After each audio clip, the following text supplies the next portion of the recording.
And our morning must read today is about how the fiscal cliff is the wrong term to describe the real issue facing U.S. policymakers. Ezra Klein, a Bloomberg View columnist, writes that it's really an austerity crisis. Too much spending cuts and tax increases too soon. He writes that although the problem may be too much austerity too quickly, most everyone in Washington is insisting that the solution should encompass much, much more. In theory, this crisis should be easily resolved. If you have too much austerity, lighten the load. He says his proposal is to identify policies that pack a big stimulative punch for the economy without significantly increasing the deficit. And the reason this whole thing has become so messy is that the connection between the problems and the solution have been effectively severed. There's a lot of politicking, there's a lot of political stance here, but also there's people trying to make too much out of it. And then very quickly, Lakshman Achuthan with us from Equity, then I want to go to Sara. This idea, does a fiscal cliff fold into your recession call?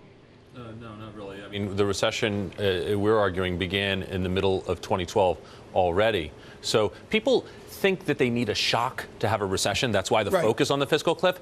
But if you think about the last two recessions, the shocks came well after the recession was underway. 9/11 was 6 months after the recession started. Lehman was 8 months after the recession started. Okay, so that started. sets up Sara perfectly. Stan Collender is my morning must-read. He's a frequent guest. He's a former budget analyst on Capitol Hill. He's writing in the Financial Times today. A pretty sobering reminder of the political reality of Washington right now. The election left two major political parties more ideologically apart than they were before. The two sides are still figuring out what is right for them rather than for the country. Stan Collender saying, you know, Winston Churchill's old saying that America will always do the right thing after it's exhausted all other options. Well, that is certainly being put to the test right now on Capitol Hill as we speak.